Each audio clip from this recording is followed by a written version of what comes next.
schön. Aber dann würde ich jetzt dennoch sagen, dass wir jetzt nochmal in die Fallout Speedruns reingehen. In den Kommentaren unter dem YouTube-Video und auch hier im Stream haben einige gesagt, dass die das interessieren würde, dass wir das gemeinsam weitergucken.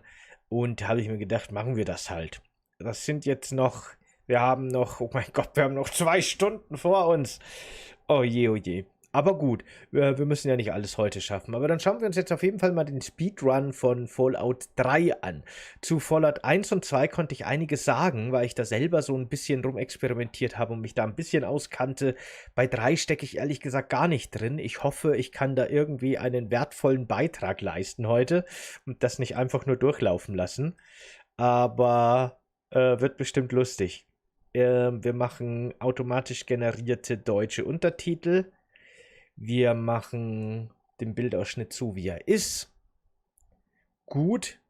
Wir machen... alles ist vorbereitet. Na schön, dann würde ich sagen, fangen wir an und schauen uns den Speedrun an. Von Tomato Angus zu Fallout 3. 1 und 2 haben wir schon in gerade mal 21 Minuten hinter uns gebracht. Schon beeindruckend. So, I'll take my time getting to the game so that we have time to crop. Well, this is actually good. So Fallout 3, we don't start from a new game because then we have to see ourselves being born and it's a cutscene and yeah, it takes a while. So instead, we have pre-made saves for starting the game. So I'm going to load one of the pre-made saves, but that also means that we skipped naming our character. So originally the incentive was for all the games except for 3. However, I found out about this today. And there we go. Now we're chocolatine in Fallout 3. Nice. Yes. Darf man das? Ist das eine legitime Speedrun-Taktik, dass man Save-Game lädt, das den Charakter-Editor überspringt? Ich hoffe, das haben die jetzt nur für den Marathon gemacht. Weil das ist ja irgendwie... Das geht mir persönlich zu weit. Das ist nicht mein Speedrun, muss ich sagen. Da will ich unkultureller Mensch mal nicht spoilen lassen. Bis denne. Bei Fallout 3, also ich kann euch entwarnen so ein bisschen. Speedrun spoilen in der Regel nicht sehr viel, weil man kriegt überhaupt nicht mit, was eigentlich los ist.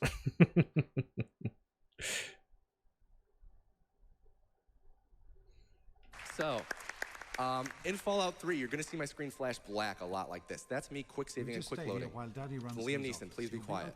And it's bound to my mouse button, so I can do it a lot, very fast. Okay, ich verstehe. Der wird sehr viel mit so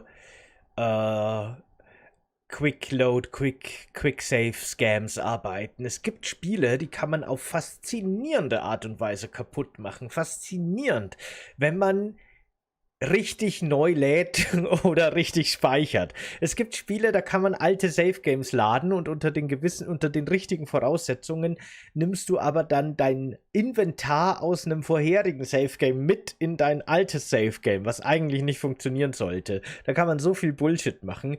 Das wundert mich überhaupt nicht, dass das bei Fallout 3 auch wunderbar funktioniert.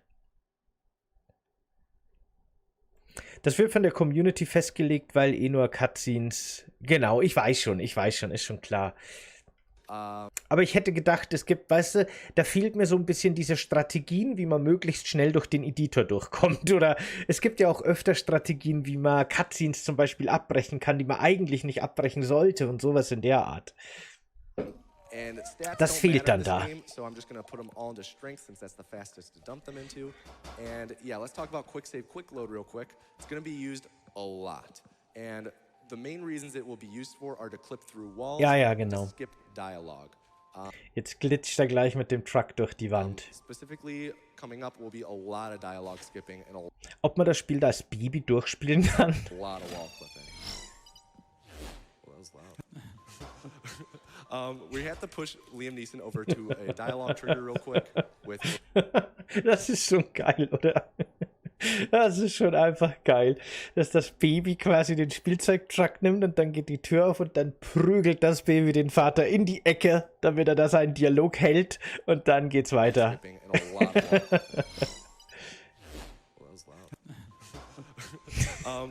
So, und raus. With a Nuka-Cola Quantum truck, or Nuka-Cola truck. I missed the trigger though. And we just finished being a 1-year-old, and we're now going to our 10th birthday party. But das war being a mal speedrunner, schnell. I like to avoid a lot of social interactions. So I'm going to quick save, quick load through my birthday party and phase through a wall, as any of us would. And I'm going to do what's called stop hopping. Thank you, thank you. Sehr gut. Hallo, wir haben bisher nur Musik gehört, Swedish Steel, und über Videospiel-Soundtracks geredet, sonst gar nichts. Wir haben gerade mit dem Speedrun von Fallout 3 angefangen. Relatable, I know. So, stop hopping is this weird circle jumping thing. You'll see my, like, the camera flick around a lot. Oh ja, ich kann mich erinnern. Das kenne ich. When you land your jumps, you actually let go of holding W. Also, we shoot Jonas here because it skips a dialogue between him and Liam Neeson. Oh, that's actually... Yeah, we skip a dialogue between him and Liam Neeson by shooting him once. But yeah, stop hopping, you, like, hold W, jump, like, flick your camera, land and let go of W, and jump. Pretty much, you're alternating between jumping and holding W over and over while flicking your mouse, and it makes you move pretty fast. However, we won't be doing it the whole run because we're going to be doing another glitch called Speed Cripple. And Speed Cripple is really finicky. I'll explain it when we get there, because right now, we are changing from 10 years old to 16 years old, and we're about to leave the vault earlier. Not supposed to leave the vault until like 18, 19. However, you'll see in a second. If we skip this dialogue with Liam Neeson, and then jump onto this table and clip through this wall, give it a second. Ob das noch geht, so einfach nur durch Schnellladen und Schnellspeichern durch Wände glitschen, ob das noch funktioniert, das würde mich echt interessieren. Oder ob das mal gepatcht wurde. Weil das ist ja ein Trick, der wirkt einfach. Das wirkt wie was... Wobei, es ist so oft in Speedruns so, dass man Sachen sieht und denkt sich, oh, das sieht leicht aus, das probiere ich auch. Und dann startet man das Spiel und testet es und denkt sich, what? Wie soll das funktionieren? Mein Bürostuhl löst sich gerade auf. Hier die Armlehnen fallen immer ab. Die sollten nicht abgehen eigentlich. Aber leider gehen beide ab. Offensichtlich habe ich da eine Schwachstelle entdeckt in der Konstruktion meines Bürostuhls. And clip through this wall. And there we go. And now we are in the escape sequence that would normally play when you are like 18 years old. And we just can stop hop to the exit and leave the vault as a 16-year-old. However, since we're playing as a 16-year-old... Das finde ich so faszinierend mit seinem Stop-Hopping, ne? Diese Abfolge von Tastenkombinationen, dieses nach vorne drücken, einmal die Kamera drehen, wieder nach vorne springen. Es gibt in so vielen Spielen, gibt es solche Strategien, dass du durch eine ganz komische und weirde gewisse Abfolge von Bewegungsmuster sehr schnell wirst. Und ich finde es immer wieder faszinierend, wie Leute sowas rausfinden und warum das im Spiel ist und was da eigentlich alles so los ist. Ich find's crazy. Mirror's Edge Speedruns sehen auch gar nicht so schwer aus, sind es aber voll. Ja, das ist ja bei ganz vielen Spielen so. Yeah. The game still considers us to be a child. So normally in Fallout 3 in New Vegas, you play as a voiceless protagonist. I guess 1 and 2 as well. You play as a voiceless protagonist. That changes with the Fallout 3 speedrun because we're a child, so that means we share lines with all the other children in the game. And whenever we... Oh, come on, let's get this clip. Whenever we exit combat, we're going to say, I guess it was nothing. And you'll hear that all throughout the run. And I can't get this clip. Come on. Das ist schon interessant, ne? Dass das Spiel jetzt wirklich unsere Hauptfigur, also jetzt die Hauptfigur von Tomato Angus, immer als Kind bewertet in den Dateien und deswegen auch die Kind-Voice-Lines die ganze Zeit aufploppen. Das ist interessant. Oh, there was it. Yeah, there we go. You had to run at the wall and intimidate. Das ist was, das weiß ich aus Fallout 4 Speedruns. Das kann sein, dass das in Fallout 3 auch so ist. Im Grunde hat quasi Bethesda in Fallout 4 unter die Maps einen großen Würfel gebaut, der ein Teleporter ist und der einem quasi an die nächstmögliche Stelle wieder zurück auf die Map teleportiert, wenn man reinfällt. Also die haben schon mitgeplant, dass es theoretisch passieren könnte, dass Leute auch casual einfach so aus der Map fallen, und deswegen ist unter den Maps ein ganz großer Würfel, der teleportiert einem an die nächstmögliche Stelle zurück auf die Map nach oben. Das finde ich ganz interessant. Und Speedrunner wussten das schon ziemlich lange in Fallout 4, haben dann aber rausgefunden, dass wenn du mit der richtigen Technik wirklich, wirklich weit springst, kannst du über diesen Würfel, der da unten gebaut ist, hinausspringen und dann quasi nicht mehr dich zurück teleportieren lassen, sondern in den eigentlichen Void springen und dann wieder ganz neue Tricks damit. Aber da kommen wir dann noch dazu wahrscheinlich in Fallout 4.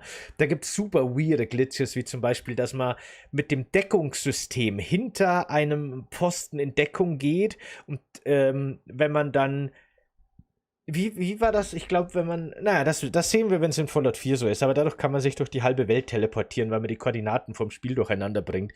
Weil das Spiel vergisst, wo man ist. Und das ist alles sehr, sehr cool. Aber jetzt bleiben wir mal beim dritten erstmal. Ich freue mich schon auf den vierten. I'm coming at you and it moves out of the way. All right, so we're gonna do what's called speed cripple. You got this, man. Yeah, this is something. So I make a quick save at the top of the cliff. I run off, break my legs, and quick load at the same time. That didn't look right. I have to pretty much hit the ground and quick load at the same exact time as breaking my legs. And if I do it right, I'll get bonus movement speed. And I'll explain that in a minute. Well, I'll explain it now, I guess. So pretty much in this game, when you break your legs, the game does a couple things. Two of them are it reduces your movement speed from 100 units to 40 units, around 40 units. And it also gives you a cripple animation. If you make a quick save, break your legs, and quick load at the same time, and you get a little lucky, I guess, then instead of taking away those 60 move speed units, it adds them on top. So then you move at 160 units, which is very fast. I did not mean to quick load that. But it doesn't always work on every launch of the game. Some launches of the game, it just flat out refuses to work. So that means that we actually have to quit out of the game and relaunch it and load our save again. So that's what we're gonna have to do right here. Yeah. Also habe ich das richtig verstanden, dass das ein Bug im Spiel ist, dass ab und zu, wenn man sich ein Bein bricht, das Spiel einem versehentlich super viel Movement-Speed hinzufügt, anstatt abzieht, wie es eigentlich sein sollte. Und das versucht er gerade zu provozieren. Habe ich das richtig verstanden? So let me just relaunch this right here. While I try and get this glitch, we can take a few donations. Das wäre natürlich schon wieder lustig. We have a $25 donation from Noob Salmon. Oh, awesome. Awesome. Says, hello, Tomato. Salmon here. Hope you have a fun time at AGDQ and good luck with the run. Make us proud. Also, a question for you. When will you send me one of your paintings? You know, like you promised. I did promise. Oh, getting you there. Yeah, I'll do it eventually, Salmon. Don't worry. Yes. A couple more. And then we also have a $25 donation from Shirley Ann. It says, I finished Outer World last weekend in preparation to watch it be completely broken today at GDQ. And shout outs to my boyfriend Jack, who introduced me to GDQ years ago. Shout out to Jack. You can do some more. We're still going for this. All right, we have a $25 donation from Birdie that says, have to donate during one of my favorite franchises of all time. Fallout has gotten me through some rough times, and I'm thoroughly looking forward to seeing them all go by at the speed of light. Good luck to Tomato, and thanks to everyone making this fantastic event possible. Keep going? So sorry. I actually just wanted to... Keep going until... I hope we have a lot of donations. Keep going until I tell you to stop. I actually have one more thing, because I know we still have the Outer Worlds ending choice as an update. Right now, we're at Side with the Sun winning with 1,427. Also ich habe es ja beim letzten Mal schon erklärt, aber im Endeffekt ist das hier quasi ein Ausschnitt aus Games Done Quick. Summer Games Done Quick nehme ich an in dem Fall. Zweimal im Jahr macht Games Done Quick quasi so einen Live-Spenden-Event, wo wirklich Speedrunner aus aller Welt zusammenkommen und da 24 Stunden, 7 Tage die Woche ihre Spiele spielen. Und die liest quasi diese Donation-Texte vor, diese Spenden, die währenddessen live eingehen. Just really quickly, like you could notice how insanely precise that was when you're on an SSD card, which we are here at the event. When you're on an ganz kurz zurückspulen jetzt. Donations in, we appreciate it. And then, ooh. Yeah, way to go, man. Woo! All right. Genau, Awesome Games Done Quick ist im Winter, Summer Games Done Quick im Sommer, genau. Right. Yes, that worked. Okay, how about another donation now? Didn't mean to cut you off. Just really quick. Ah ja, unten steht Awesome Games Done Quick 2020. Dann war das tatsächlich der Winter-Event, ja. Like, you could notice how insanely precise that was when you're on an SSD card, which we are here at the event. It's actually different than what Tomato uses at home. So the timing and positioning it's so insane that he was just able to do that in a marathon setting. Well done, man. Thank you. But donation? Ich finde aber ehrlich gesagt, das ist eine angenehme Laufgeschwindigkeit, die er jetzt hat. Ich finde die jetzt nicht übertrieben schnell. Ich wünschte, man wäre wirklich so schnell in dem Spiel. All right, we have a $25 donation from Claptrap that says, greetings from Germany. Thank you for all the runs. They are so amazing. And I want some whoa from the crowd. Whoa. Whoa. I guess whoa. Whoa. Interesting choice. Bold move. I like it. All right, so now what we're doing is when we got our cliff cripple, our speed cripple, we were facing southeast. And it makes more sense to run and discover a location that we have to fast travel to later, right now, since we are already kind of heading southeast. So we're going to discover the Citadel. And if you're familiar with the game, the Citadel is the base of the Brotherhood of Steel. And I guess it was nothing. Oh, there was a kid's line. There it was. You'll hear that a couple times throughout the game. We're going to go and discover the Citadel location for later, since we're kind of close to it.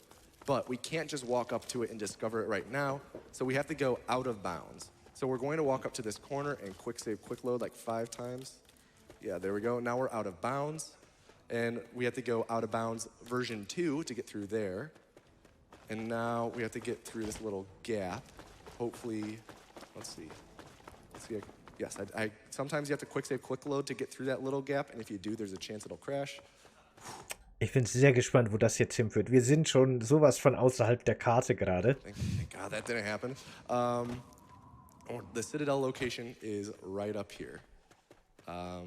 Somewhere around right there. I guess it was nothing. Again, okay. And now we discover. Ich finde es lustig, dass das Missionsziel, das oben eingeblendet wird, immer noch ist, dass man den Goat-Test machen soll. Die ganze Zeit. Ich weiß nicht, ob es da jetzt noch einen Weg zurück gibt. Citadel, so we go back to Vault 101. How am I doing so far, Shero? You're doing all right. Okay. High standards. I'm actually surprised you went for Cliff Cripple, because that's... Of course, dude. Cliff Cripple, yeah. I would have did Missile. No. Go big or go home. Yeah, I guess so. Yeah. So now, if you're familiar with Fallout 3, pretty much the main goal of the game is save your dad, purify the water. Okay, and you have to go and find Liam Neeson. He's somewhere in the wasteland. Where he's in the Vault 112. He's in Tranquility Lane. And if you have browsed the internet and played this game, you know you can just go. Was nothing. You can go. Don't interrupt me, please. You can go straight to him and skip half the storyline. Turns out you don't need Liam Neeson. He's overpaid. So instead,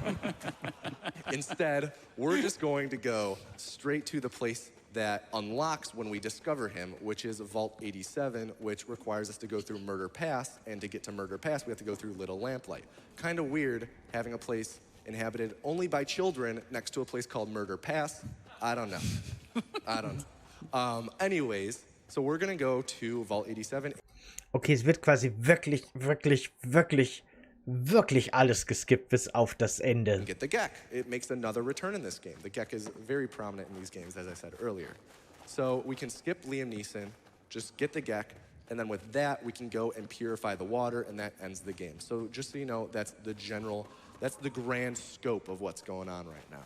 Also, there's an auto-walk feature in this game, and it's a lifesaver. So. Ich finde das gut, dass der das gut erklärt. Das größte Problem, das ich bei Speedruns manchmal habe, die ich ja wirklich gern gucke und großartig finde, ist, dass ich manchmal einfach nicht verstehe, was überhaupt los ist und was die genau machen. Die Speedrunner selbst müssen sich manchmal wirklich konzentrieren und haben deswegen Schwierigkeiten, das zu erklären währenddessen. Manchmal haben die auch keine Couch im Hintergrund dabei, die das übernehmen könnten. Also niemand, der kommentiert. Und dann ist das immer alles ein bisschen schwierig, wenn man nicht so deep drin ist, ne? Aber das finde ich gut, dass der, ich meine, das Spiel erlaubt einem das halt jetzt auch in der Zeit, aber im Endeffekt gehen wir jetzt einfach direkt With that being said, I've kind of outlined where I'm walking zum to. Schluss. We're walking to Little Lamplight. If we have time for a couple more donations. Nach Little Lamplight. I guess not. Okay, fine, game. We don't have to. I think that explained it more than it should have. It's okay, we'll keep going. So sometimes, on your walk right here, you'll trigger a unique weapon spawn. Fun fact, it'll fly and be fireworks above you. Do you guys have fun facts about this game? There's No, number 3 in the title. Come on, guys, you're killing me. There is a 3 in the title. Let's see. Here's a fun one that a lot of people don't know. So Bethesda, when they finish up games, they like to hold a little friendly speedrun tournament inside of their company. And this is an actual thing. You can find it online in their blog posts. I think you have to use their archive.org or whatever it is to go back and actually look at them now since they're not available. But yeah, they actually would hold in-house speedrun tournaments, and there are posts about Fallout 3 and Skyrim. And for Fallout 3, the guy who won, I believe his name is Sam. Okay, the guy was run ass with a grenade. But I believe his name was Sam. But yeah, I think that's pretty interesting how they would have their own speedrun tournaments inside of them. He also won Skyrim. He used to be a QC tester, a QA tester with the company, but I don't believe he is that position anymore. I think he's moved up, probably because of his speedrun skills. So. Mich würde interessieren, welche Zeiten die da haben. Wenn das Entwicklungsteam eigene kleine Speedrun-Challenges immer abhält bei ihren Spiele-Releases, frage ich mich, wie schnell die da sind.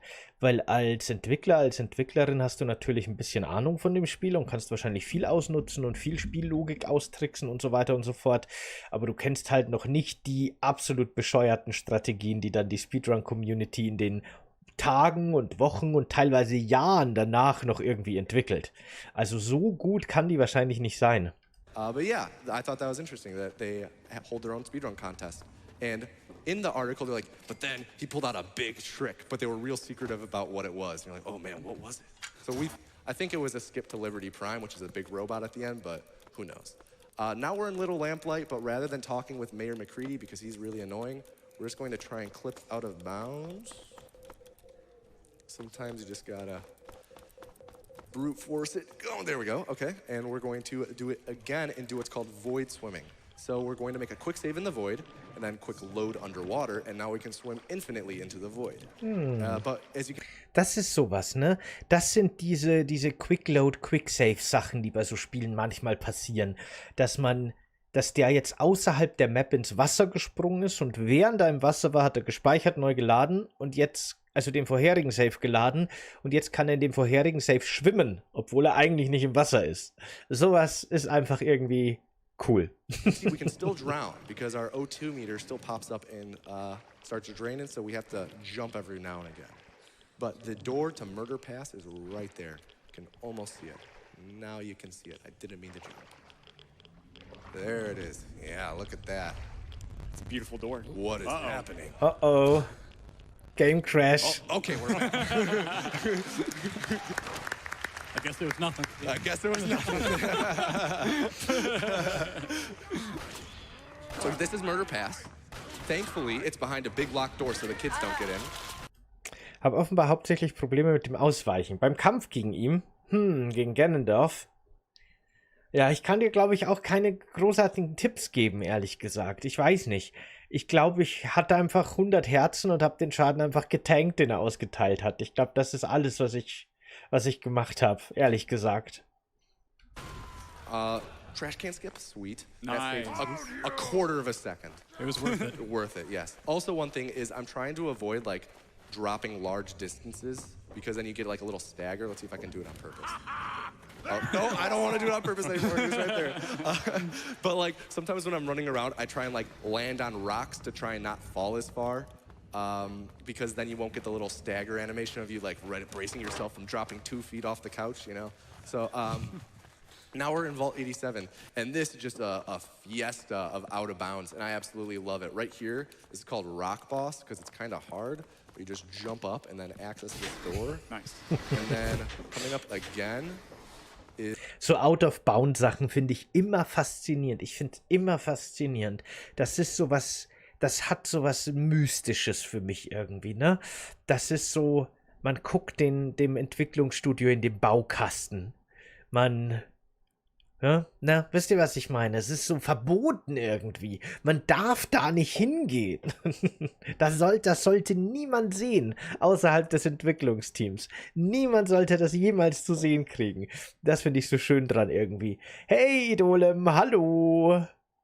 Liebe Grüße aus der Berliner Hitze. Ja, ich glaub's dir. Wie heiß ist es denn bei euch? Wahrscheinlich wohnst du oder bist du in der Innenstadt? Da ist es wahrscheinlich noch mal schlimmer, ne? Wir wohnen ja zum Glück relativ ländlich. Da sind tatsächlich 33 Grad, wenn man alles aufreißt und einen guten Durchzug hinkriegt. Ne? Sind mit sehr viel Grün drumherum ertragbar. Aber in der Betonwüste, da sind 33 Grad gleich noch mal ganz was anderes. Oder wie heiß ist es denn überhaupt bei euch? Is this guy who we just zoom by, and then we make a daring leap and just go on through, and we're gonna do it again. And then we're gonna just jump on top of this atrium. Das ist schon lustig. Hier wird wirklich Fallout 3 eher schon zu so einem Mirror's Edge. So ein Jump'n'Run-Plattformer, wo man irgendwie sehr genaue Sprünge machen muss. And jump over an invisible gap and then access this door and then hold backwards and quick save click.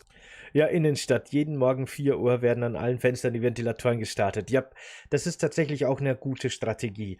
Letztes oder vorletztes Jahr, ich weiß es nicht mehr, irgendein Sommer die letzten Jahre hatte auch ein paar sehr krasse Tage. Und da habe ich auch immer um 4, 5 Uhr morgens einen Ventilator quasi draußen auf den Balkon gestellt, der die kalte Luft reinpustet. Und dann so gegen 8, 9, wenn es wärmer wird, alles zugemacht, Jalousien runter. Und dann ist es ein paar Stunden echt ganz angenehm.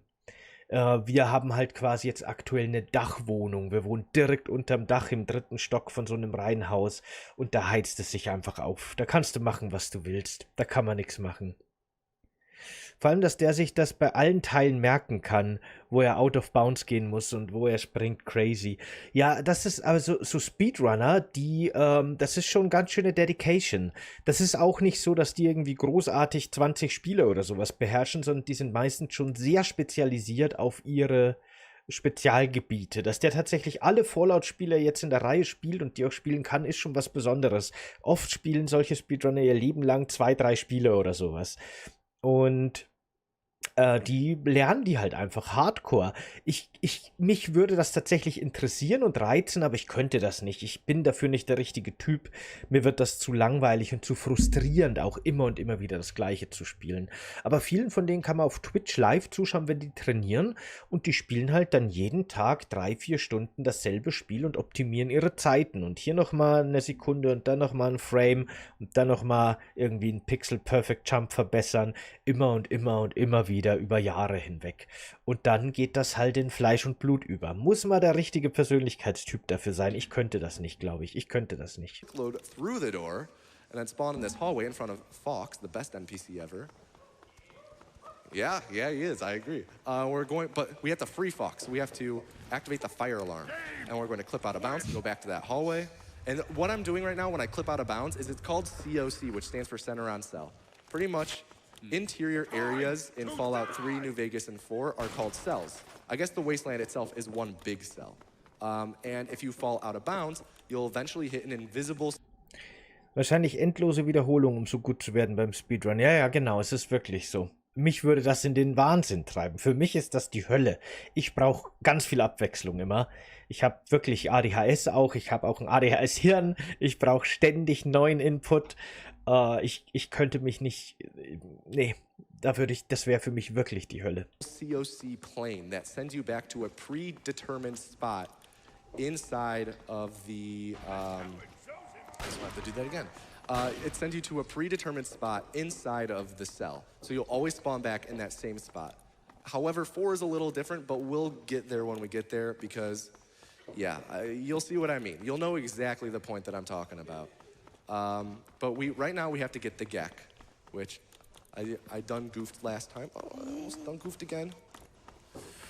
Macht er jetzt dann mal den Goat-Test oder was? Come on. Kann ja nicht sein. Oh, I had it twice. Okay, there we go. Yes, all right. That is so much easier than I made it look. That's honestly pretty free. We're going to go into third person. I died. We're going to go into third person and grab this Gek through the wall because you can put your head through walls kind of in third person, your camera through walls in third person. Das ist schon lustig, dass man in der Third Person durch Wände durchgreifen kann quasi. In der First Person nicht. And grab things through walls. That's called third person interaction. That's in both 3 and New Vegas. I guess it was... Yeah, that's right. You better be quiet, kid. All right, so this area is kind of hard to get out of bounds in, and it. Wenn der Fallout 3 jetzt mit einem 16-Jährigen durchspielt, oder 16 ist er, weil er vor seinem Go-Test aus der Vault geflohen ist, dann bringt er die ganze Fallout-Timeline durcheinander. Da stimmt ja gar nichts mehr. Wann spielt das Spiel überhaupt? Das ist ja hinten und vorne. Alles verschiebt sich um 2, 3 Jahre oder so. Hat das irgendwelche Auswirkungen, frage ich mich gerade. Es hätte schon einige kleine Auswirkungen, aber so dramatische Auswirkungen hätte das wahrscheinlich nicht, ne, eigentlich. Mir fällt nichts ein gerade, wo ich mir denke, das würde aber die ganze Fallout-Lore zerbomben. Ist eigentlich scheißegal, glaube ich. Alles passiert halt ein bisschen früher. This table often will work. No? Oh, this is why I made the save. I thought ahead. All right. This is bound to work, right? Just it worked. There we go. Sweet. Nice. I guess it was nothing. His comedic timing is impeccable. All right. And we're about to get flashbanged by the Enclave. Oh, he's hungry. All right. So this is another cutscene where pretty much the Enclave showed up. We got the Gek, but that's what the Enclave wants. The Enclave back from Fallout 2, now in 3. And they're like, oh, you got the Gek. Put him on the vertibird. Let's go. And this dialogue is actually fastest in Japanese. However, Japanese was only released on the console. So there's not an official Japanese language release for PC, so we have to play in English since that's the second fastest language. Das ist sehr oft so. Spiele, in denen es Cutscenes gibt, die man nicht skippen kann, werden sehr oft in Japanisch gespielt, weil das anscheinend einfach so eine kurze Sprache ist halt. Ich glaube wirklich, Deutsch gehört zu den langsamsten, zu den schlimmsten Sprachen, wenn man Speedrun will. Weil Deutsche werden einfach nicht fertig. Die labern und labern. Nee, aber man kennt es ja auch in der Schrift. Also ich kenne es zumindest, weil ich Thumbnails mache. In Thumbnails will man ja meistens sehr kurze, knackige Botschaften bauen. 1, 2 Wörter maximal. Und in Englisch ist das so viel leichter als im Deutschen. Im Englisch kann man halt irgendwie... Weiß ich nicht. Mir fällt gerade kein Beispiel einschreiben. Was kann man denn auf Englisch schreiben, was sehr kurz ist, was im Deutschen lang ist? Best Game Ever. Best Game Ever sind irgendwie 4 Wörter mit 3 Buchstaben. Kann man wunderschön auf den Thumbnail klatschen.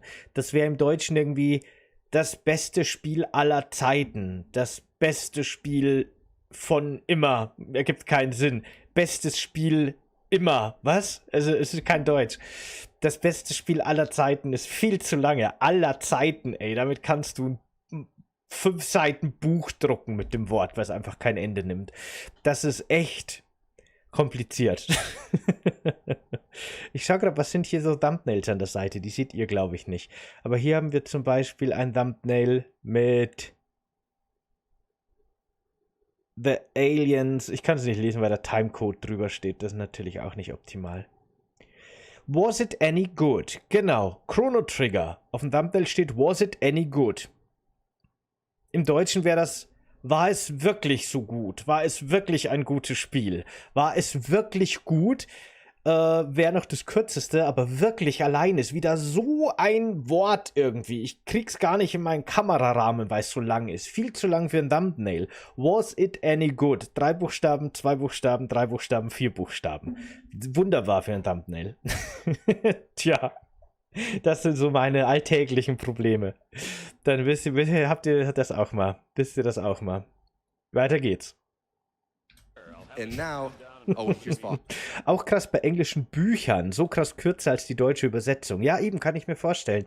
Weil deutsche Wörter einfach auch so lang sind. Let's hear him talk. Das ist nicht nur so ein Gerücht oder so ein Vorurteil. Das ist wirklich so. I promise you. Prepare him for transport immediately. Come on, Fox. Right away, sir. Don't embarrass me. Come on. Fox, what are you doing? Please, Fox. No. Why? Why, Fox? He'll have to be like, what are you looking at? Or something like that. It's hilarious. So, Now we're in Raven Rock, which is the Enclave's base. And pretty much we have to go meet the president. It's not Dick Richardson, it's a different president. So, first though, we are locked in our restraints, but President John Henry Eden is nice and he will let us go. We just have to quickly skip through his dialogue a bit. And now we just clip out of bounds. And we clip out of, let's give it a second. It'll happen. It'll happen. Hey, Cheryl, do you have any advice? Yeah. Quick save, quick load. Oh, it worked! There you go. Thank you, Cheryl. So, right now, our goal is to talk Was to kommt John. denn jetzt noch? Call back to re- Was kommt denn jetzt noch? Ich hab's ja ewig nicht mehr gespielt, Fallout 3. Aber er ist jetzt in Raven Rock. Er überredet jetzt wahrscheinlich, schätze ich mal, Eden, dass er sich selber in die Luft sprengt. Ich schätze mal, das wird der schnellste Weg sein. Und dann muss man trotzdem die Liberty Prime Geschichte noch machen, ne? Die muss man auf jeden Fall machen. Our goal Das war's is to dann. talk with John Henry Eden, who will give us this big cylinder. And with that big cylinder, we will then go and pretty much purify. I think this is, I'm a bit rusty on my Fallout 3 lore and the semantics of it. Pretty much we clip through this door, which is actually kind of hard, but sometimes it works. And we're gonna run up these stairs while strafing, because that's kind of cool. Ah ja, man muss natürlich, man muss ja dann sein Leben opfern, beziehungsweise das von, okay. It means you get to hold two buttons at Okay, once instead of okay. one, which is fun. We're gonna talk with John Henry Eden. Bin schon Plot wieder twist, da. He's a computer with a plant on his chest. I know. So we're gonna talk with him, and then we'll give it some thought. He wants us to be bad, and we're gonna say, no, I want to be good. And we have the vial, and I'll say, no, I didn't mean to get in this dialogue. I messed up. And then we go this way and try and clip out of bounds. Let's see if it'll work. As you can see, as we were talking about earlier, the clips kind of vary based on what hardware you have in terms of their ease and whatnot. Sometimes, and it depends on the day. Sometimes. Ich finde es schon allein so lustig, ich finde es schon allein so bezeichnend auch dafür, wie Speedruns funktionieren im Vergleich zum eigentlichen Spiel, dass er Quick Load und Quick Save auf seine Maustasten gelegt hat und gar nicht schießen könnte oder sowas, weil es auch gar nicht notwendig ist. Die einzigen wichtigen Knöpfe, die ihr braucht, sind nach vorne laufen, speichern und laden. Das sind die wichtigsten Tasten in Fallout 3. It'll be like, I'll let you clip through. It's a good time to speedrun. Wir wissen es alle nur nicht. Wir haben es alle falsch gespielt. Well, other times it'll say, speedrunning is a sin. You should be smitten from the earth. So, you should be smited. I think that's the word. Anyways, that didn't work, so I'm just gonna run through this hallway. Ow! And we're going to run and exit and go to the Citadel. Because the Citadel is near, the Jefferson Memorial. And that is where we are going to activate our father's life work, Liam Neeson's life work, and end the game. Ah, und deswegen hat er am Anfang, ist er schnell dahin geglitscht, damit er den Schnellreisepunkt hat. Und so schließt sich der Kreis. Jetzt macht alles Sinn. Perfekt. And we're running, and there's some Brotherhood of Steel, and pretty much when we get to the Citadel, we have to go inside of the rotunda, and in the rotunda is a purification chamber, and that is where we type in the super secret password of 216, and that will then activate the purification device that our father had been working on. Also, Speed Cripple doesn't affect your swimming animation. There is a glitch that lets you walk on the bottom of the water, but I don't have the right binds to do that. Otherwise, I'd show it off. It's called Time Stop. But yeah, we have to go and purify the water now. And Colonel Autumn will be there waiting for us. And he'll say something confrontational, and we will talk to him and probably say something very aggressive as well. Das mache ich aber auch öfter. Versehentlich eher. Das ist bei mir keine Speedrun-Technik, aber manchmal, in Fallout 4 auch ist mir das oft passiert, bin ich einfach zu dumm, dass ich die Eingänge in Gebäude finde. Ich laufe ewig lang um die Gebäude rum und über die Gebäude drüber und sie werden mir auf der Karte angezeigt und ich denke mir, was ist das hier? Warum wird mir das hier angezeigt? Und dann benutze ich einfach die Schnellreise, damit es mich vor die Tür setzt, weil ich einfach zu doof bin, die zu finden und dann kann ich reingehen. And then, but instead we're just gonna enter in the passcode and end the game. But he has locked himself inside of his room, so we have to clip into it. We just clip in, just clip, and we just clip in to the first try. Nice. And we talk with him. And we type 216, enter, and that's the end of Fallout 3. Nice job, man. Thank you. Ah ja, und schon ist es vorbei. So, New Vegas. If you thought, I like to think about the Fallout and Ich habe Fallout 3 ein bisschen anders in Erinnerung. analogy run like this. It's a roller coaster that doesn't stop going up. And think about going up. Ich würde echt gern die DLCs noch sehen. Ich hätte echt gern gesehen, wie die DLCs funktionieren. Aber der spielt nur die Base Games. Ist okay. You can break open the game more and more. Fallout 1, it's pretty straightforward. Fallout 2, pretty much the same. Fallout 3, speed cripple, clipping through walls, we're getting there. Fallout New Vegas, you turn into an airplane, we're getting there. Fallout 4, you turn into Sonic the Hedgehog, I guess. You'll see. But it gets more and more crazy with. Okay, da bin ich gespannt. Das ist mal eine Ankündigung, ne? Es wird immer verrückter. Wie lange hat er jetzt eigentlich gespielt? Wo sind wir denn? Ich sehe seine... Ah, da unten ist seine Zeit. Die wird gerade vom Untertitel verdeckt. 43. Ich glaube, so 20 Minuten waren das jetzt, ne? 20 Minuten für Fallout 3 ungefähr. Aber das ist schon crazy. Weil dann wird es jetzt echt lange, ne?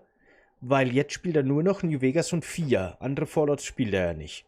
Und dafür, na gut, das Video hier ist ungefähr Schluss, glaube ich. Aber da spielt er jetzt noch 1 Stunde 40. Also quasi 50 Minuten pro Spiel ungefähr. Na, okay, gut. Let's start New Vegas. Das geht. New Vegas, as you'll hear in a second, is played in a different language. Let's see if you can. Ich hätte jetzt nämlich tatsächlich angenommen, einfach nur so, ne, von meinem Verständnis her, dass die Speedrun-Strategien in Fallout New Vegas sehr ähnlich sein könnten, dürften, wie die in Fallout 3, da die halt sehr ähnliche Spiele sind. Die funktionieren auf der gleichen Engine. Obsidian hat sich da von Bethesda die ganzen Assets und Tools genommen, hat ein bisschen aufgebohrt, kann man glaube ich schon sagen, ein bisschen was verändert, aber im Großen und Ganzen sind das schon sehr ähnliche Spiele. Aber nee. Anscheinend nicht. Figure out what it is. That's right, it's Italian. Yeah, there it is, it's Italian. So, the story of Fallout New Vegas. We are a courier, we're delivering a very special package. Matthew Perry shoots us in the head and takes it from us. Chandler from Friends, from you kids who weren't in the 90s. And we have to enter our name real quick. So we're going to enter Chocolatine. And yeah, so Fallout New Vegas now, the goal is there's a bunch of warring factions trying to take over New Vegas and do it for their own, like do their own thing. There's the NCR, the Legion, there is Mr. House, and then there's the wild card, Yes Man, who is a robot. And that's who we're siding with, because he doesn't care about anyone. And you can tell him that, and you'll have to just skip, or then you can skip a ton of quests. So we're gonna side with him. Yes, that is exactly what we look like. And then, similar to Fallout 3, Fallout New Vegas has a bunch of quick save, quick load clips, and also dialogue skips. So you see that a lot. However, I will be quick saving, quick loading a lot in one segment. And as you can see, Fallout New Aha, also dieses Quick-Loaden, Quick-Saven funktioniert doch eben auch schon. Vegas has a load. Es ist so lustig irgendwie. Wenn ich mit euch rede, gucke ich immer in den Chat, als ob ihr der Chat wärt. Was ja aus meiner Perspektive auch stimmt, ne? Aber ich gucke euch an, wenn ich mit euch rede. Dabei wird es viel mehr Sinn machen, in die Kamera zu gucken, wenn ich mit euch rede. Weil dann habt ihr das Gefühl, dass ich euch angucke. Und nicht, wenn ich in den Chat gucke. Weil das seid nicht wirklich ihr. Für mich, ich Ich dachte immer, ihr wärt lauter kleine Männchen, die in meinem Bildschirm wohnen und auch über komische Zeichen mit mir kommunizieren, aber scheinbar... Screen that flashes up. So, if you're photosensitive, I'll give you this warning now. Was können wir machen? Du bist nur eine KI-Gesichtsform. Okay. You might want to close your eyes for about Gut. like a 90-second to 2-minute segment. I'll let you know when to close your eyes and I'll let you know when to open them. So that's just a warning. Likely it won't affect you, but Yeah. Synchron hinsetzen. Just so- Dafür gibt's extra Punkte. just so you're aware. But we'll get there pretty soon. But first, we need to enter a bunch of very precise answers on this personality test. Mich wundert es, dass man hier nicht rausglitschen kann. Few Rorschach things, and now we tag guns because that gives us stuff. It gives us more damage with our guns. That's what it does. And good-natured for its where is it? Speech. Yes, we want it for the speech. And now we're about to exit Doc Mitchell's house. He is a true. Ihr seid alle KI. Okay. No to hardcore mode. Gut. Clip out of bounds. COC in front of the door. And now it Dann begins. So, ist mein right away, I'm Weltbild going wiederhergestellt. to equip the shotgun. I'm going to switch to the aid tab so that we can bind stimpaks later and fast travel to Good Springs. We're going to stop hop on over to the general store. And this is where we're going to meet. A really bad one because he doesn't have a revolver in his inventory. So we're going to punish him by blowing off his head. Because he always spawns with it in his inventory. This is why he made a bad decision. He didn't put it in the stock that day. So we're then going to bind the stimpaks. We're going to bind the shotgun, equip the grenade rifle. Was wissen wir? Zombie-Piraten-Girl? Infinite dash, and that's the glitch I was talking about earlier. But just wait. So there's a glitch in this game called reload dash. If you're walking with a gun that has multiple ammo types and a one bullet at a time animation like this, if you do a bunch of inputs and unequip the gun, you get slingshotted forward. Pretty cool, right? But what if we combine it? Gibt ihre Switch, Lancy, mach du mal. Ja, ich würd dir gern helfen, aber ich glaube, die Switch hat leider kein Remote Play, ne? Sonst könnte ich es versuchen, dass ich dir bei Ganondorf helfe. Geh doch noch, ich weiß nicht, geh doch noch mal raus. Lad deinen letzten Save und koch dir noch mal einfach unglaublich viel Essen. Pack dein Inventar voll mit Heilung. Und dann kann dir eigentlich nichts mehr passieren, oder? Und Feen, fang Feen. Dann geht's irgendwann. With that glitch, I had a really hard time with last run. That would be cool. So I'm going to shoot it up and hopefully time it right. I got first shot. Okay, now's when you would close. Now's when you close your eyes. Close your eyes if you're photosensitive. It's a lot of loading screens, okay? But we are now a jet. Wow. So Lädt er hier manuell so viel oder muss das Spiel ständig nachladen, weil er so schnell ist? Ich glaube, er macht das, ja.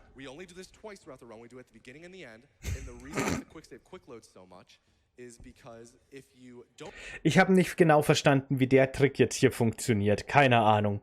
Aber scheinbar hat das irgendwas mit Waffen zu tun, die nach einem Schuss nachgeladen werden und verschiedene Munitionstypen haben und dann im richtigen Moment Speicher neu laden und dann explodiert das Spiel und man ist in Düsenchat. Fallout 5 Let's Play mit Landsquid und dem KI-Begleiter. Oh, wow, das wäre so awesome. Ich hätte so Bock drauf. Aber sofort.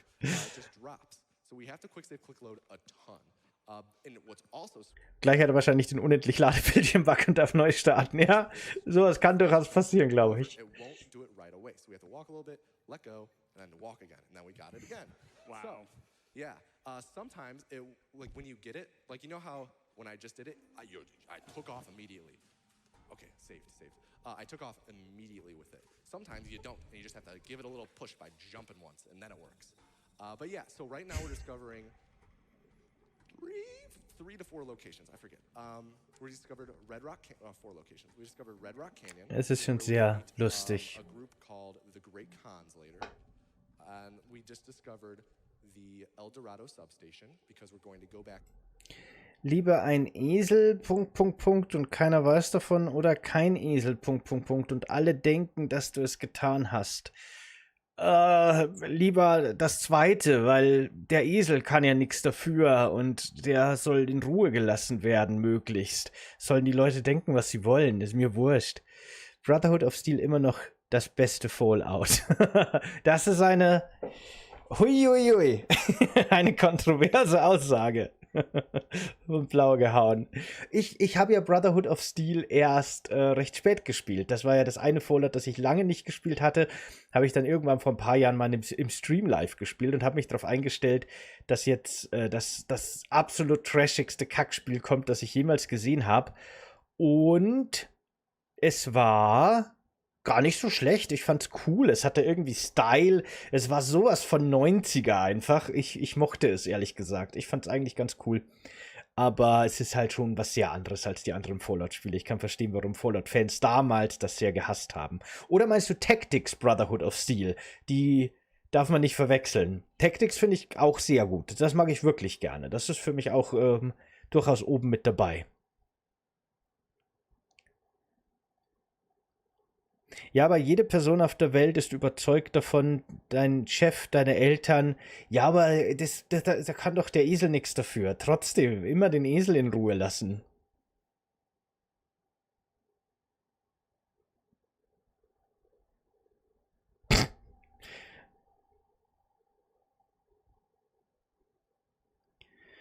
Sowas kann sich nur eine KI ausdenken, ja. Das ist eine philosophische Frage, während du den nachts nicht schlafen kannst. Wenn du deswegen nachts nicht schlafen kannst, dann machst du dir zu viele Gedanken, was andere Leute über dich denken. Lass sie doch denken, was sie denken wollen. Hauptsache, du lässt den Esel in Ruhe. Das ist die einzige richtige Entscheidung.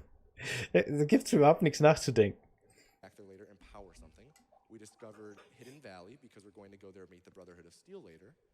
And we're going to discover the Aerotech offices right here because the Aerotech offices is close to a different place we need to go to later because we can't go straight to the other place later. And then we're going to Nellis Air Force Base. We're going to raid Area 51. Tactics habe ich auch mal gespielt. Das Charakterwechseln hat mich genervt. Hab lieber einen festen Charakter, keine Ahnung warum. Ich meine, heute würde man Tactics wahrscheinlich ein bisschen geschmeidiger machen, ne? Wie es zum Beispiel Wasteland 3 ganz gut macht. Aber grundsätzlich schon. Kannst du das Video lauter machen? Ich habe das schon... Ah, stimmt. Ich habe das, als wir Heidi geguckt haben oder so, viel zu leise gemacht, ja. And the reason why we're going there is because there is a faction there. I'll talk about them in a second. But yeah, pretty much we're discovering all of these locations because we need to meet all of these different tribes. The official word for them in the game is tribes. We need to meet all of them in order to decide with Yes Man because he's going to ask us to pass judgment on all of them and say whether or not they should live. Oh, that was perfect. We're going to have to say whether or not they should live. So first, we come over here and we meet the boomers. Okay, jetzt hat er mit seinem Rumfliegen quasi erstmal alle Schnellreisepunkte freigeschaltet, die später noch gebraucht werden. Here, we say, okay, that's their name, they're the boomers. We say okay, and then we leave. We're gonna fast travel to the Aerotech office park. Here, we're going, I see now what is when he we begin did there. reload. Open your eyes, by the way, if you closed your eyes. Now, we will reload dash off a stump, fly up into the air, reload dash in the air, over to the tram, and this will bring us into New Vegas. Normal. Es ist schon cool. Das sieht, also, diese Bewegung, die er hier macht, diesen Reload-Dash, wie er ihn nennt, das sieht aus, als wäre das ein Feature im Spiel, oder? Das ist wie in so einem ganz schnellen First-Person-Shooter, diese Dashes, die man so machen kann. Fast. Ein bisschen übertriebener. Reload dash off a stump, fly up into the air, reload dash in the air, over to the tram, and this will bring us into New Vegas. Normally, you'd have to do a bunch of stuff, but you just can fall down onto a tram and you're good, or the monorail. And now this brings us to New Vegas. So our main goal of the run is to meet all the different tribes. Der hat einfach so krasse Tricks mit seinem Revolver drauf, dass das Universum zerfällt. Der ist einfach zu heftig. And to pass judgment on them with Yes Man. But first we have to meet Yes Man. This isn't Yes Man, this is Victor. Victor is Western Yes Man. But the first group inside of Vegas that we're going to go meet is the guys at the Ultralux, the White Glove Society. Spoiler alert, they are cannibals. So, yeah. But they run a really nice...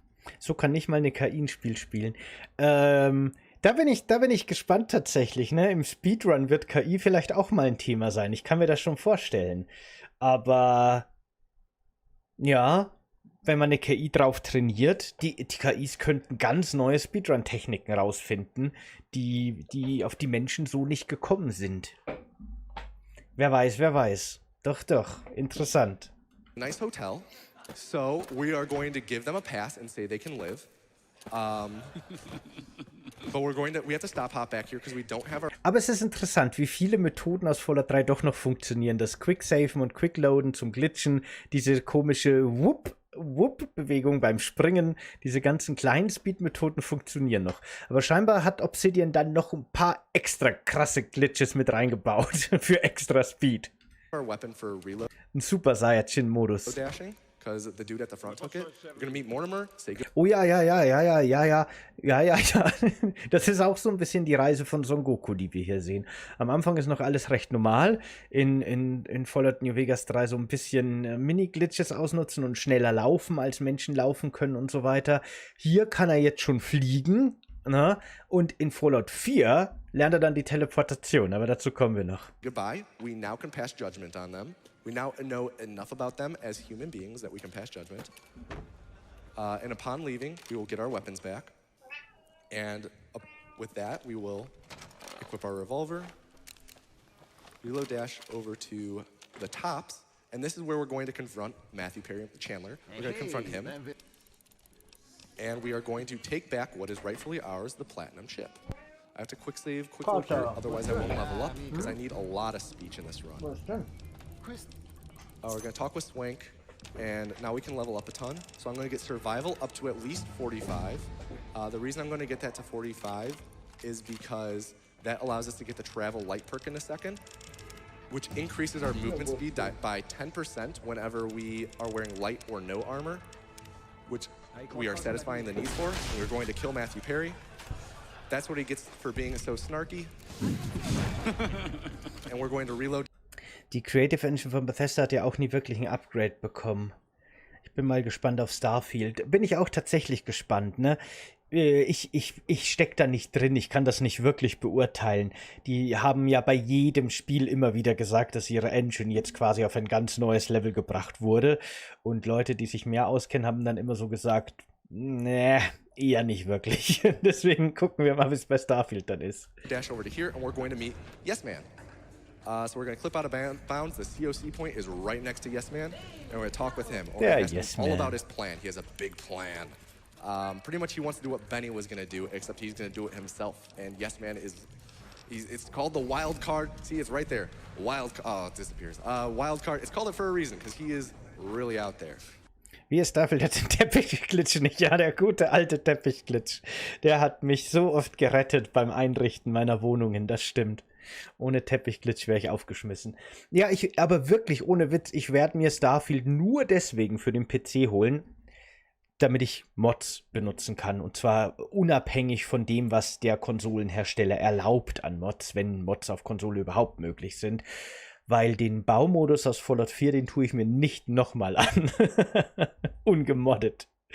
Zum Glück gab es ja dann eben so viele Glitches, die den irgendwie ein bisschen so pseudo repariert haben. Aber meine Güte. But in order to do that first, we have to meet all the factions I mentioned earlier. Okay. Würdet ihr lieber Fallout 4 spielen, aber alle sind Todd Howard, oder Fallout Brotherhood of Steel?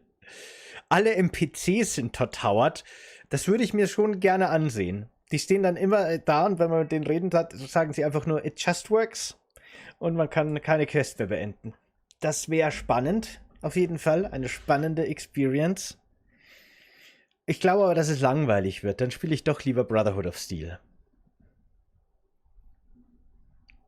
Klingt beides erträglich, aber ich sag Brotherhood of Steel, weil ich es noch nie gespielt habe. Ja, dann ist das eine gute Entscheidung. Bei Starfield haben sie wirklich wieder gesagt, dass es zwar immer noch creative ist, aber diesmal mit verbesserter Version. Ich weiß. Warum nehmen sie nicht einfach Unreal 5? Also dazu habe ich schon öfter auch Entwickler und Entwicklerinnen gehört, dass das halt immer so eine Vorstellung von uns Noobs ist, die keine Ahnung von Videospielentwicklung haben, dass man mal schnell auf eine andere Engine wechselt und dann ist alles besser. Aber man darf nicht unterschätzen, wie wichtig das ist, dass die Leute im Team Expertise in der Engine haben, die benutzt wird.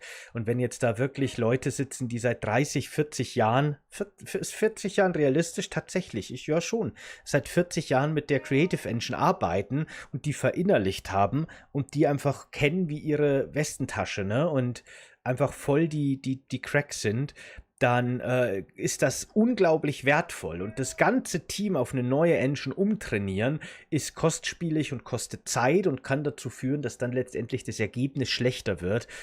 Also das erste zumindest, ne, bis das Team eingearbeitet ist. Deswegen versucht man das zu meiden, wenn es geht, dass man einfach so die Engines durchwechselt. That was interesting. And luckily we have the fast travel.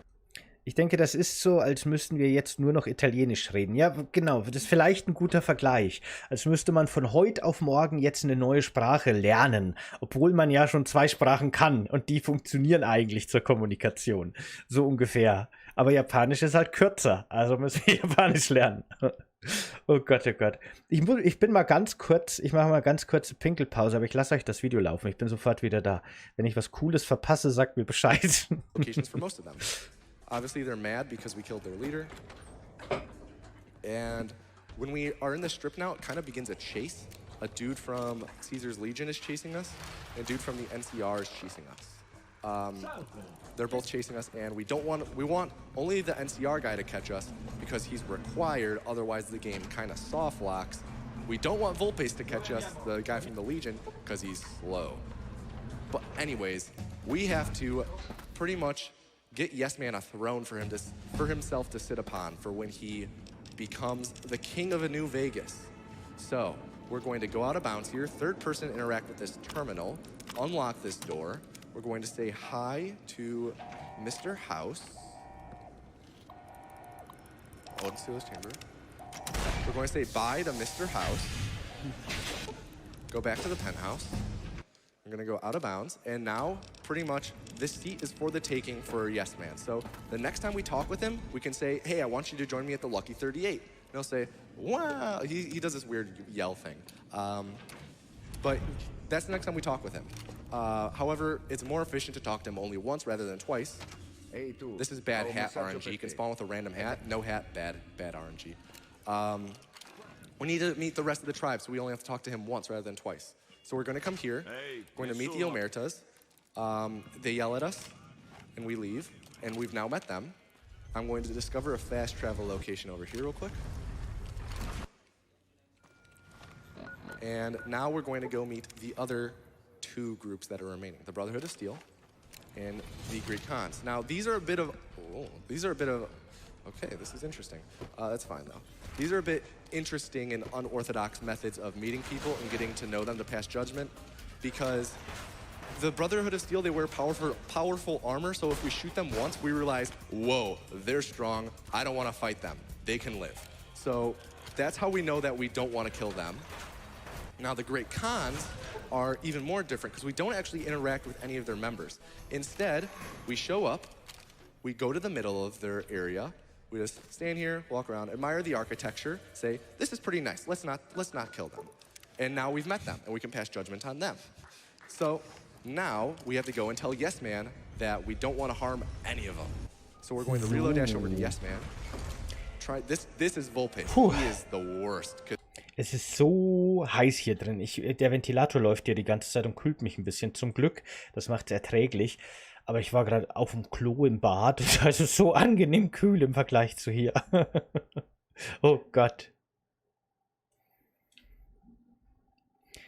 Einfach so Mr. House wegballert. War halt so ein Großkapitalist. Eben eat the rich. Kann man nichts machen. Das ändert sich auch in der Postapokalypse nicht. Because if he, well, that's a weird sound. If he catches you, man, oh man, will you lose a second. So, go over to Yes Man, talk with him. That dude looks cool. Oh, okay, Yes Man. Talk about the tribes, say, familiar with the boomers, I've visited the cons. Ist Mr. House schon tot, okay, oder wie? Habe ich gar nicht mitbekommen. And now they all get to live because we are a benevolent Ich habe God. immerhin den Ventilator, ja. So sonst wäre es hier drin echt Yes nicht Man will auszuhalten upload himself gerade. into the Lucky 38 computer and become the new Mr. House, which is a terrifying thought. And this begins a cutscene. Also, I would warn you, right here there's something kind of loud, so maybe turn down the volume like at home just a little bit for a second. Pretty much when he falls over, my ears. Warum hast du keinen Ventilator, Mr. Hawkeye? Das ist jetzt nicht so die große fancy Anschaffung. Kauf dir halt einen Ventilator. Es gibt so ganz kleine für einen Zehner im Baumarkt oder sowas. Die sind dann sehr laut und sehr nervig, aber mach doch. Laut Windhof sind noch 30 Grad. Ja, bei mir auch. As you can see, it's built. Das Schlimmste sind die Nächte, ey. Ohne Witz, ich schlafe halt. Wenn es so warm ist, kann ich halt echt einfach nicht schlafen. Ich penne halt dann irgendwie 3 Stunden unruhig und stehe dann wieder auf und setze mich wieder am Rechner und arbeite weiter. Und dann am Nachmittag werde ich so müde, dass ich einfach, egal wie heiß es ist, umfalle und wegpenne. Was ganz gut ist, ne? Oft kann ich die Mittagshitze wegschlafen, aber naja, was willst du machen? Building up. Wir haben halt kein Zuhause, dafür müsste man halt in den Baumarkt. Ja, das verstehe ich, das ist ein Problem. Yeah. But now he's in control, so it was worth it. And now he's gonna say, whoa, there's a lot of weapons down here. Let me show you in a really long demonstration. So instead we're gonna skip it. I make a safety save beforehand because it might soft lock the game. I've had a lot of bad luck with that. Instead of watching though, we're going to stand by the door, third person interact with an elevator, and just alternate quick save, quick load, and waiting an hour. We're gonna do this for about 13 hours, and that should skip all of his demonstrations. Something you'll also know if Tomato is moving outside is that he'll quick save and quick load if he has to fall a really high distance, because this actually resets his fall speed and stops him from taking fall damage. Yeah. Ach, das ist nett. Das ist ja auch wirklich für einen Casual Playthrough gut zu wissen. Wenn man wirklich aus hohen Höhen fällt, dann ganz schnell speichern und neu laden, weil das resettet dann die Fallhöhe fürs Spiel. Und wenn du dann einen Meter, egal wie hoch du fällst, wenn du einen Meter vom Boden schnell speicherst und neu lädst, fällst du fürs Spiel nur einen Meter und kriegst keinen Fallschaden. Na guck, das ist doch eine nützliche Information. Yeah, really good point. Forgot to mention that earlier. No problem. It completely reset. Wer ist der Yes-Man eigentlich auf Deutsch? Ja, Mann. Ich habe ehrlich gesagt keine Ahnung. Das ist eine gute Frage. Your momentum, which is very handy in the game that you get launched up and become a plane. So Can you also use it to stop yourself from dashing? Das as gucke well? ich jetzt mal it nach. Das completely stops your momentum and investigiere ich resets it mal to schnell. zero. Except for that one thing outside of the Brotherhood of Steel. That was weird. But yeah, pretty much right here, he's gonna say, hey, the president's gonna get stimmt. assassinated. And we say, I don't care. And Ja-Sager heißt er im Deutschen. Das ist zumindest von der Bedeutung her halt einfach gut übersetzt. Aber es klingt... Da sind wir wieder dabei, dass Deutsch einfach so eine lange Sprache ist, ne? Der Yes-Man wird zum Ja-Sager. Ein Wort, das kein Ende nimmt. Gefühlt. and then we can keep going. Ja, richtiger Investigativjournalismus. Hier googelt der Chef noch selbst. And now, because of that, though, some people don't like us anymore. But that's okay, because we're with Yes Man. He will protect us when he takes over. So now, in order for Yes Man to fully take over and Die Ja-Sager. go to the El Dorado substation, which is Der the neue last location we Fantasy-Roman. discovered earlier. We're going to have to power the substation here, just like that. And this will then lead into the final segment of the run. Ich verstehe überhaupt nichts mehr. Oh no, Ben. He loses a second as well. He is annoying. Ich verstehe überhaupt nicht mehr, was Very er macht. annoying. Aber Also, diesen Turbo-Dash-Move da, der gefällt Flash mir. is gonna be like dashing by him. He's like, nope, and he just stops you. So now back at the Lucky 38, we get to go up and talk with Yes Man, and he will send us to the Hoover Dam because there's going to be a big battle there. Und der Held in dem Roman ist der Erste, der mal Nein And sagt. right away we're gonna Ja, do warum another nicht? Infinite Dash. In einer Welt, So, in der fingers crossed alle that it immer works. alles This one, bejahen For some müssen. reason, sometimes you'll ragdoll, which Please. oh, that's the wrong button. Gibt es einen Mann, der Nein zum Ja sagt. Just have to load this auto. Thankfully, they give us an auto save. Will, du musst die Welt retten. Nein, muss ich nicht. No. Die Ja-Sager. You got this. Do we have any donations intending or? All right. Mit Steven Seagal. There's Why some, not? there's some technical things with Mit the einer track right KI, now, die so- Steven Seagal imitiert. I mean, Fallout's kind of buggy. The tracker's kind of buggy. All right. So now we have infinite dash. I'm gonna try and snake my way around over this river. and around the Hoover Dam. Get stuck on a wall. Hoover Dam totally skip. intended. So here it's also important that you don't land on the ground for too long, right? It's not too bad, but if you do, you'll get stuck between the walls, so kinda, yeah. But now we are in the end area in the game, and this is dann why auch so we ganz were leveling up our ungeneriert stage reden. so high the whole time, because we need to talk with this dude, the legate known as Ach, Landsquid. ungeniert. Ich bin immer noch bei KI, deswegen ungeneriert. Der muss ganz ungeniert reden. Was muss ich? Was reden? Gar nichts muss. Ich, was? Aber ja, so ungefähr. Das werden 3 Bücher werden das in der Ja-Saga, aber bei der Verfilmung wird der 3. Teil auf 2 Filme aufgespalten und mit ganz viel Fillermaterial aufgefüllt. And we're going to pick a very precise dialogue lines Muss. and tell him, Macht man hey, so. you shouldn't fight. And we're really strong, even though we min-max speech. And he'll say, oh, okay, he seems scary. And then he'll leave. And now we're going to do one final reload dash over this wall. And this triggers the final dialogue. Das war ein sehr mächtiger Reload-Dash. Das haben die anderen im Spiel nicht gemacht. Final reload dash over this wall. And this triggers the final dialogue of the game with this guy, General Lee Oliver. Final level up as well. There's 2 funny things I want to show you at the end of this run. One is just a little ending to. Ich find's lustig, ne? Jetzt hat er das Spiel halt irgendwie in 10 Minuten durchgespielt und das ist auch irgendwie cool und ich habe den Schluss nicht mehr verstanden. Er dasht durch die Gegend, aber geil finde ich immer, wie kaputt das dann alles macht. Das Spiel hat jetzt keine Ahnung, was los ist. Und jetzt sieht er hier in der Cutscene irgendwie verschiedene Sequenzen, die ineinander abspielen und nichts mehr stimmt. Funny things I want to show you at the end of this run. One is just a little ending to Lee Oliver's story, where if you just, instead of doing the fast one, you pick all the top dialogues. Yes Man will punish him for siding with the NCR.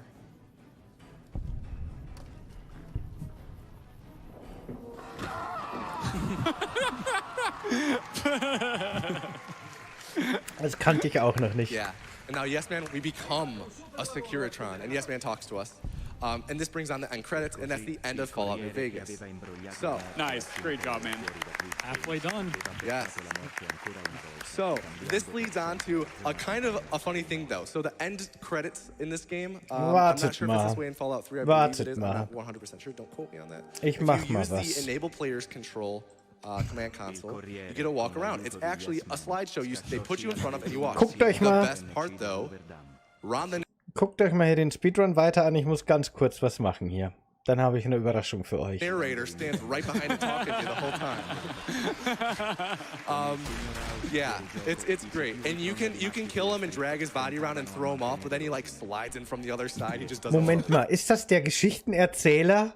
Ist das der Erzähler des Endcredits? Nein, oder? Ey, das muss ich noch mal kurz sehen. Nein. Ist das wirklich der Erzähler?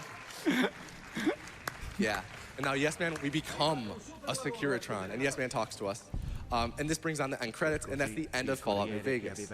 So, Nice. Great Warte, job, jetzt man. bin ich gespannt. Halfway done. yes. Ach so, So, this leads on to a kind of a funny thing, though. So the end credits. der hat jetzt gerade über die Konsole einfach die Steuerung für den Spieler wieder aktiviert. Deswegen kann er sich jetzt bewegen. In this game, Aber ich verstehe. Wir sehen ja, wenn wir Fallout New Vegas durchgespielt haben, quasi so eine Slideshow und jemand erzählt drüber die Geschichte von dem, was passiert ist. Und anscheinend ist das im Spiel wirklich so gelöst, dass du halt mit deiner Figur dastehst und darfst die nicht bewegen und vor dir läuft die Slideshow und hinter dir steht jemand, der wirklich das erzählt. Das hätte ich nicht gedacht. I'm not Guckt sure euch if it's das the way in an. Fallout 3. I believe it is. I'm not 100% sure. Don't quote Guckt me on euch das that. an. If you use Das the ist ja Enable verdammt Players lustig. Control, command console, you get to walk around. It's actually a slideshow they put you in front of and you watch. The best part, though, Ron the narrator stands. Es steht hinter der Leinwand. Steht irgend so ein alter Raider und erzählt einem die Geschichte. Ja, das ist schon sehr, sehr lustig. Das ist schon sehr cool, den Leuten da, dem Entwicklungsteam so ein bisschen aufs Handwerk, auf die Finger zu gucken, oder? Right behind it talking to you the whole time. Yeah, it's great. And you can kill him and drag his body around and throw him off, but then he like slides in from the other side. He just doesn't want to leave. But yeah, so that's Fallout New Vegas. So Sehr let's move on lustig. to Fallout 4. Echt sehr lustig, sehr interessant. All right. So